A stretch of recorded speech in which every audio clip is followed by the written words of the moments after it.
शनि देवा को प्रणाम, शनि राजा को प्रणाम। शनि साधिका दीदी जी द्वारा 2001 में N2 सिडको के इस विशाल शनि मंदिर की स्थापना हुई है, जहां भारत के सभी क्षेत्रों से पहुंचने वाले असंख्य व्यक्ति ज्योतिष मार्गदर्शन का और शनि शांति उपाय अनुष्ठान का लाभ उठा रहे हैं। 2005 में 4 एकड़ की भूमि में दीदी जी द्वारा श्री शनि आश्रम चिकलठाना औरंगाबाद की स्थापना हुई, जहां प्रतिवर्ष जनवरी में शनि साधना, शनि चिकित्सा शिविर में असंख्य व्यक्ति भाग लेते हैं।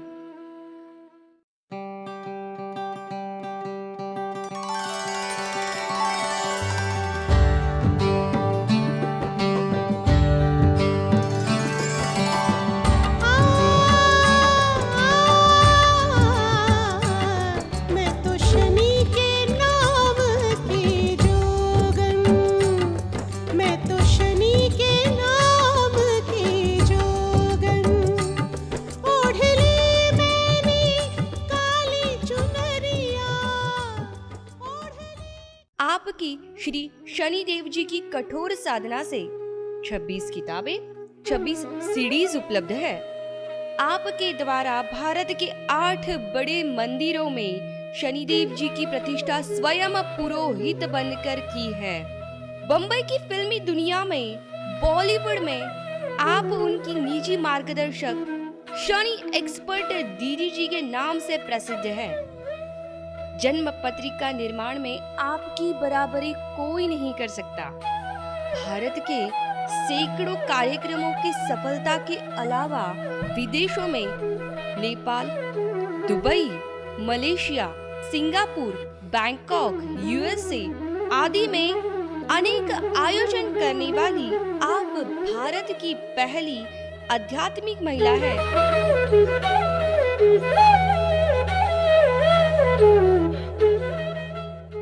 शनि देवा को प्रणाम, शनि राजा को प्रणाम। शनि देवा को प्रणाम, शनि राजा को प्रणाम। शनि देवा को प्रणाम, शनि राजा को प्रणाम। अभी मैं आपको एक बात और बताती हूँ रावण की, जो मैंने आपसे शुरू में कही थी। रावण बड़ा विद्वान था, ज्ञानी था, महात्मा था, कौन सा गुण नहीं था उसमें। राम के साथ जब उसका युद्ध हुआ वो हार गया, राम जीत गए। मरते दम तक, आखिरी समय तक उसने राम से मिलने की इच्छा व्यक्त की। राम आए, लक्ष्मण को लेकर आए, मृत्यु सैया पर लेटाए। वह बैकुंठ जाने वाला है क्योंकि भगवान के हाथों मर रहा है। वो सोचता है कि मैं एक बार दर्शन कर लूँ। अब राम से पूछता है अंतिम समय में, जो मैं आपसे पूछ रही हूँ, वो राम से पूछता है अंतिम समय में, कहता है आप भगवान हैं, राम हैं, मुझे एक प्रश्न का जवाब दे दो। मैं अंतिम क्षण एक प्रश्न का उत्तर जान के जाना चाहता हूँ। मैं आपसे कुल में श्रेष्ठ था, आप क्षत्रिय थे तो मैं ब्राह्मण था। मैं ज्ञान में भी आपसे श्रेष्ठ था। मैं नहीं जानता आपने कितना ज्ञान अर्जित किया, पर मैं कितना ज्ञानी हूँ सारी दुनिया जानती है। मेरे पास आपसे बड़ी सेना थी, आपके पास तो बानरों की सेना थी, मेरे पास तो इतनी बड़ी राक्षसों की सेना थी जिसकी कोई तुलना ही नहीं। मैं खुद अपने आप में महाबली था, मेरा बल आपसे कम नहीं था। फिर मैं तो अपने ही क्षेत्र में था, तो अपने क्षेत्र में तो हमेशा विजयी होता है आदमी, और आप तो परदेशी बनकर यहाँ आए थे।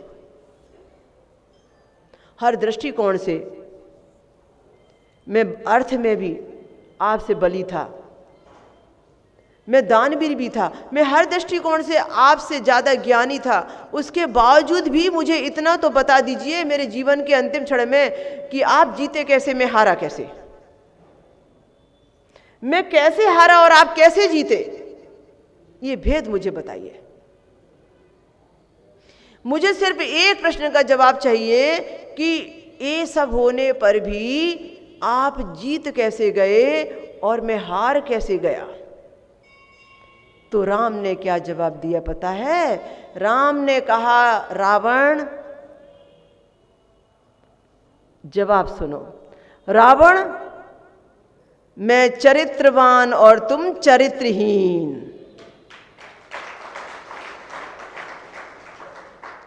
एक ही शब्द में, चरित्रवान और तुम चरित्रहीन। यही कारण है कि सारा यश कीर्ति पद प्रतिष्ठा तुम्हारा मिट्टी हो गया। सिर्फ एक चरित्रवान व्यक्ति जीत गया। इसलिए आज ये गांठ बांध लीजिए, आपको किसी भी ग्रह की दशा महादशा अंतरदशा हो, शनि की कोई भी दशा महादशा अंतरदशा हो, कोई भी 7.5 हो, कोई भी ढैया हो, आपके चरित्र बल को पकड़कर चलिए। हमेशा याद रखिए, मैं चरित्रवान, मैं चरित्रवान। 24 घंटे दिमाग में एक पूंजी बना लीजिए कि आप चरित्रवान होंगे, चरित्रवान होकर रहेंगे, चरित्रवान ही बनेंगे, जिससे कि आप ही जीतेंगे, दूसरा नहीं जीत सकता। ये बड़ा उपाय मैंने शनि पुराण में दुनिया को दिया कि हर व्यक्ति को अपने चरित्र पक्ष को बचा कर चलना है, चरित्रवान होकर विजयी होने का मार्ग बनाना है। और फिर देखिए कि आप जिस स्थिति में हैं, जहाँ पर हैं, वहाँ से भी जो आपके जीवन में चरित्र को अच्छा बनाने की आपकी प्लानिंग चालू करते हैं, वहाँ से ही आपके लिए एक सुनहरा अवसर प्रकृति देना चालू करेगी। पास्ट चिंतन मत कीजिए, पास्ट से बाहर आइए, वर्तमान में आ जाइए। गीता के ज्ञान को फॉलो कीजिए कि हमें वर्तमान में रहना गीता सिखाती है। तो वर्तमान में जीना सीख जाइए और उसके बाद में सिर्फ एक ही काम कीजिए कि जहां से भी हो, जैसे भी हो, मुझे चरित्रवान होना है। बस ये शनि का उपाय कर लीजिए। ये उपाय आपको ताज पहना देगा, अति श्रेष्ठ बना देगा, आपके मूल्यांकन को दुगना कर देगा। कुछ नहीं होने पर भी सब कुछ दे देगा वो आपको। तो ये मैंने उपायों में आपको दिया। और मैं रोहिणी सकट भेदन की बात कर रही थी।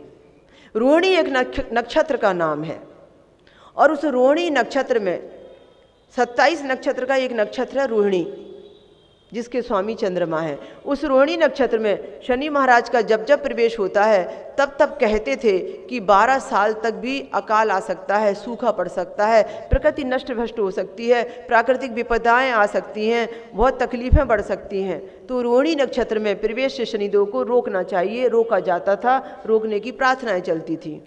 राजा दशरथ का राम राज चल रहा था। राजा दशरथ जहाँ अयोध्या के राजा थे, उस समय गुरु वशिष्ठ थे। जब रोहिणी नक्षत्र में प्रवेश होने जा रहा था, किसका? शनिदेव का। जैसे 27 नक्षत्रों में प्रवेश होता है, वैसे रोहिणी नक्षत्र में भी प्रवेश होने जा रहा था। वशिष्ठ के सामने सब लोगों ने प्रार्थनाएं की कि हमें राजा दशरथ के पास जाना चाहिए, उनसे विनती करना चाहिए, वो हमें मार्ग दें कि किसी भी तरीके से रोहिणी नक्षत्र में प्रवेश होने से हमें बचाना है। और यदि वो रोहिणी नक्षत्र में शनिदेव ने प्रवेश कर लिया तो फिर अकाल और सूखा और प्रकृति के लिए बहुत तकलीफदायक विषय हो जाएगा। हम कैसे बचाएंगे इस दुनिया को, कैसे बचाएंगे इतने कष्टों से अपने राज्य को?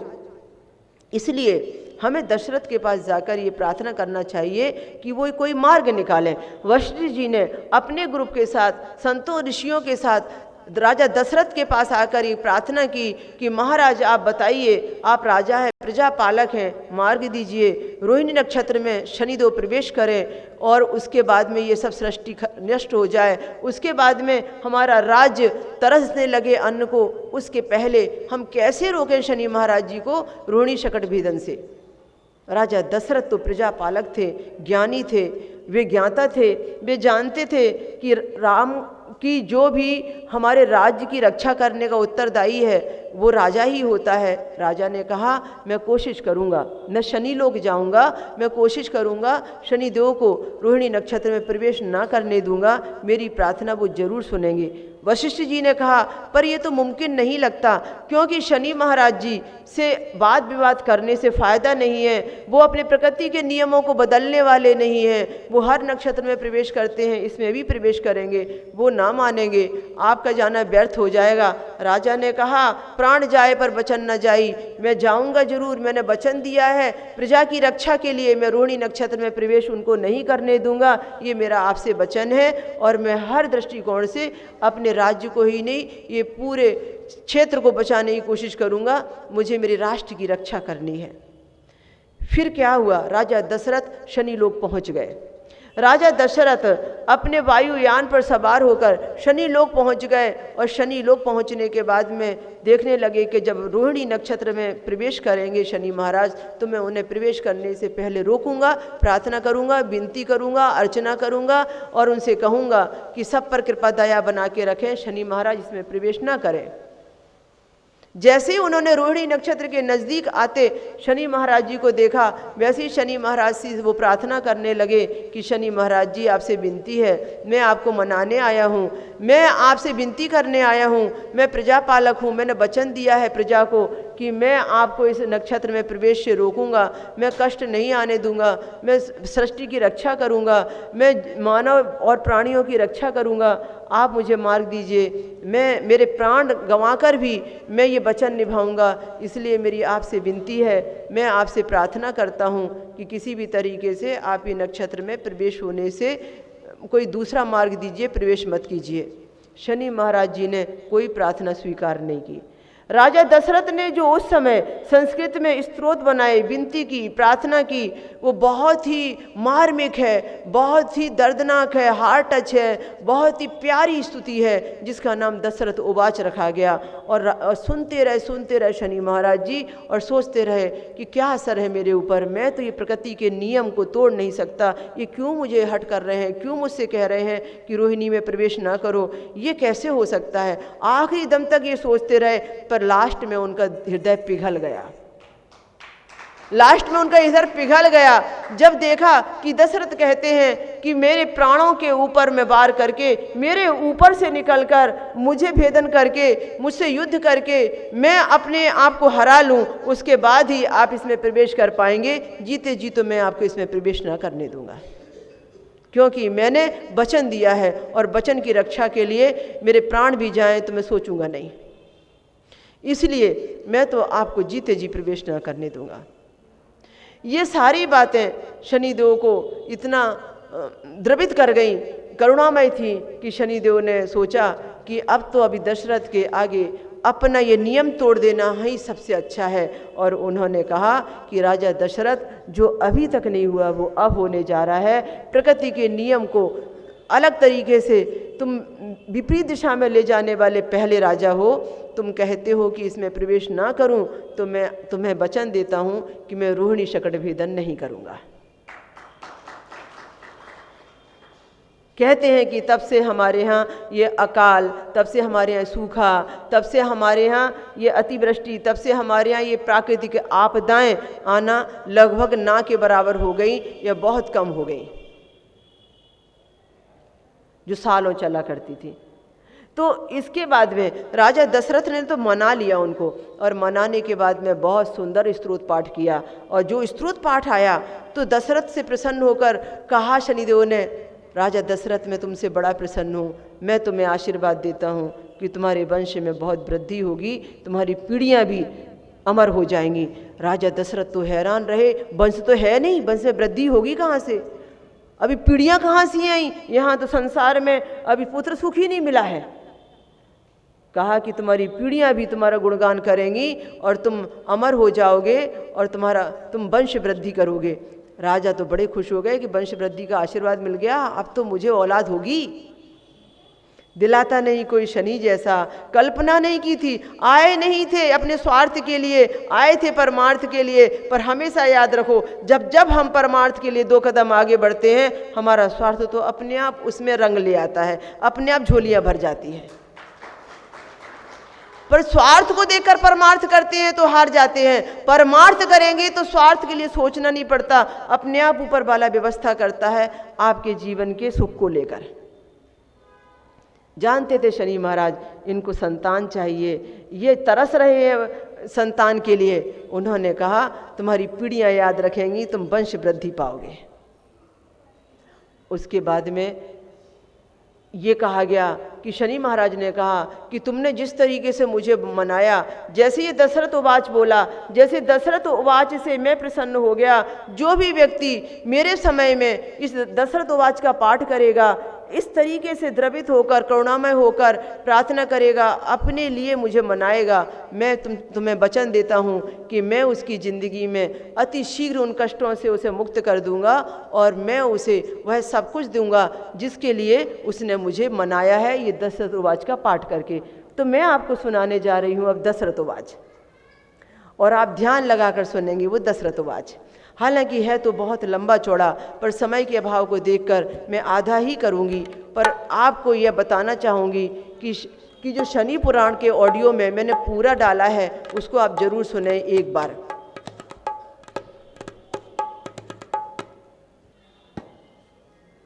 कौणोन्ति कोराध्रियमोथि बभ्रू कृष्णा शनि पिंगल मंद सौरी कौणास्त पिंग। मैं इसमें जो एक लाइन बोलूँगी, चौथी लाइन रहेगी, तस्मै नमः श्री रविनंदनाय, यानी ऐसे रविनंदन को मैं प्रणाम करता हूँ, बार बार प्रणाम करता हूँ, मेरा प्रणाम रविनंदन स्वीकार करें। वो आप सब मेरे साथ 2 बार बोलेंगे।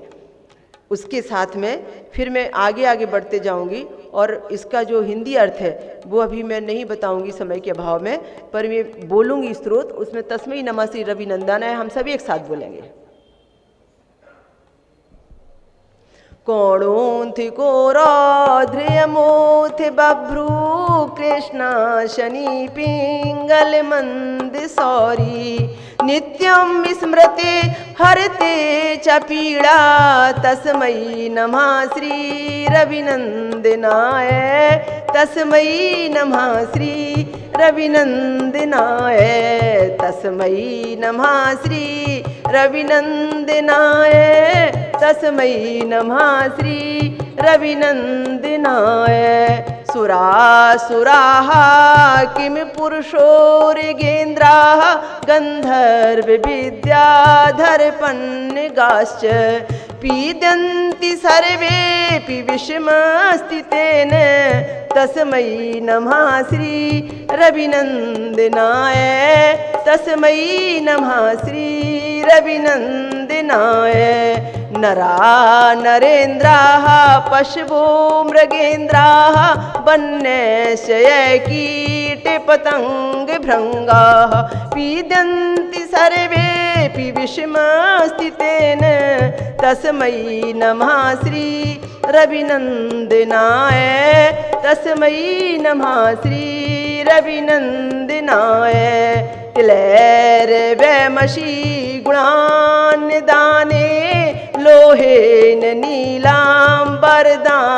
तौबा स्मृति द्राति निज बासरे चा प्राति स्मृति निज बासरे चा तस्मै नमः श्री रविनंदनाय तस्मै नमः श्री रविनंदनाय। प्रयाग कूले यमुना तटे चा सरस्वती पुण्य जले गुहायां यो योगिनो ध्यान गतोऽपि सूक्ष्मे तस्मै नमः श्री रविनंदनाय तस्मै नमः श्री रविनंदनाय। देशास दुर्गाणि वनानि यत्र सेनानि भेषाः पुरपुत्नानि सेनानि भेषाः पुरपुत्नानि पीद्यन्ति सर्वेऽपि विषमस्थितेन तस्मै नमः श्री रविनंदनाय तस्मै नमः श्री रविनंदनाय। अन्य प्रदेशाः स्वगृहे प्रविष्टे तत् सब दिव्य नरया रे सुखी स्यात् गृहात् गतो नया प्रियाते तस्मै नमः श्री रविनंदनाय तस्मै नमः श्री रविनंदनाय। गौड़स्ते पिंगलो बभ्रु कृष्णो रौद्रांतको यमः सौरी शनिश्चरा मंद पिप्लादेन संस्था एतानि 10 नामानि प्रातरुत्थाय यः पठेत् शनिश्चर कृता पीड़ा न कदाचित भविष्यति। ये आपको अभी दशरथ उवाच का एक अंश बताया और निश्चित मानिए आज के पाठ में आपको शनिदेव का अनुष्ठान करने का सुख मिला है और ये आपके जीवन का कवच बना है।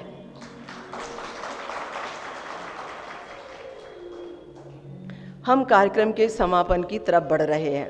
मैंने आपसे वायदा किया था कि आज मैं आपको एक उपाय बताऊंगी और वो जो मैं आपको उपाय बताने जा रही हूँ, जैसे पंच देवता हमने जाने कि पंच देवता कौन कौन होते हैं, ऐसे ही वेदों के अनुसार हम यदि पंच देवताओं की आराधना करें, पंच देवों को हम ध्यान में करें, तो हमें शनि महाराज जी को प्रसन्न करने के लिए पल भर भी नहीं लगेगा। यदि हम कठिन से कठिन समस्या का समाधान चाहते हैं, शनि देव की प्रत्येक दशा में राजयोग भोगना चाहते हैं, प्रत्येक दशा की शुभता को बढ़ाना चाहते हैं, तो हमें चाहिए कि हम वेदों में दिए गए उन पंच देवों का अपना संबंध जोड़कर उनकी आराधना करें, उस मार्ग को अपनाएं जो हमारे वेदों में कहा गया है कि यदि हम ये पंचदेवों को माने तो निश्चित रूप से हमारे जीवन में हमारी दशाओं पर हम बहुत शुभता ला सकते हैं। अब मैं आपको बताऊं वैदिक पंचदेव कौन से हैं। सबसे पहले तो मैं आपको बताऊं कि वैदिक पंचदेव के पहले वैदिक यज्ञ कौन से हैं। 4 यज्ञ वेदों में बताए गए हैं। गीता के 4थे अध्याय में भी 4 यज्ञ बताए गए हैं। और जो गीता है ना, ये वेदों का एक पॉकेट रूप है। वेदों का जैसे हम कहते हैं ना कि हमारी पॉकेट ग्रंथ है, तो वेदों को इतने लंबे अर्थों में कोई समझ पाना सबके लिए मुमकिन नहीं था, तो उसमें से छोटा एक रूप निकाला, जरूरी बातें निकाली और उसमें एक श्रीमद् भागवत गीता 18 अध्यायों की तैयार हो गई। उसमें है पूरा वेदों का ही ज्ञान, ली है वो वेदों से ही। ये कला आती थी वेद व्यास जी को, तो उन्होंने उस महाभारत काल में उसको तैयार कर दिया।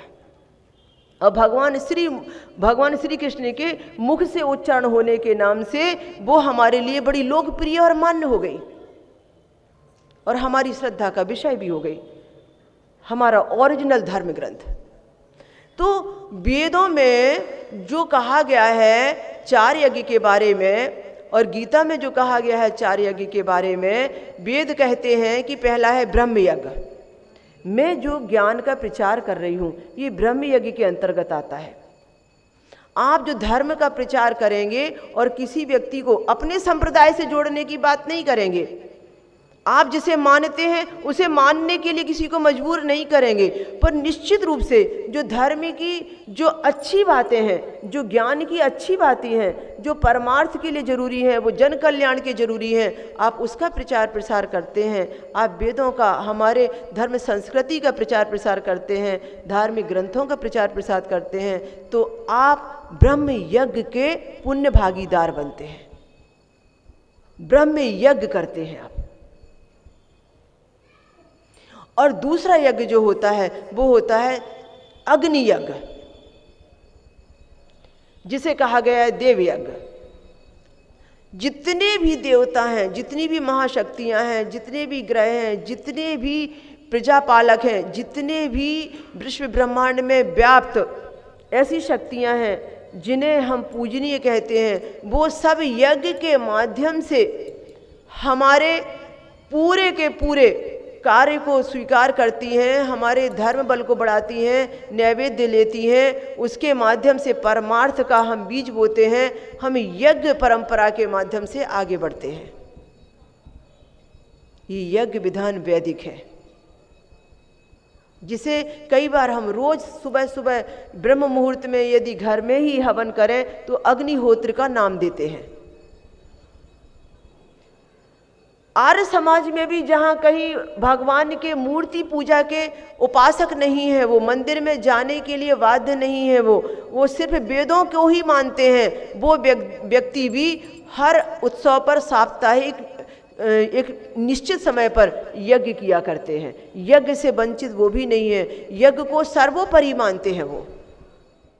श्रीमद् भगवद गीता के अनुसार पूर्व जन्मों के पापों के प्रायश्चित हेतु वर्तमान को अच्छा बनाने के लिए और भविष्य में अपने सपनों को साकार करने के लिए यज्ञ कराने की सलाह दी गई है और सभी यज्ञों में ज्ञान यज्ञ ही सर्वोत्तम है। शनिदेव जी की प्रत्येक दशा, शनि साढ़े साती, शनि ढैया के समय को शुभ फलकारी बनाने के लिए शनि ज्ञान यज्ञ करवाना चाहिए। पूरे विश्व में एकमात्र शनि साधिका डॉक्टर विभाषी दीदी जी के द्वारा ये शनि ज्ञान यज्ञ किए जाते हैं। जितना फल अश्वमेध यज्ञ कराने से होता है, उससे ज्यादा फल शनि ज्ञान यज्ञ कराने से होता है। अगर आप भी शनि साधिका परम पूज्य डॉक्टर विभाषी दीदी जी द्वारा 7 दिवसीय शनि भागवत यज्ञ या 3 दिवसीय शनि ज्ञान यज्ञ कराना चाहते हैं तो आज ही संपर्क करें 024024715558 और 65728888। Mobile number 09422704358।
शनि देवा को प्रणाम, शनि राजा को प्रणाम।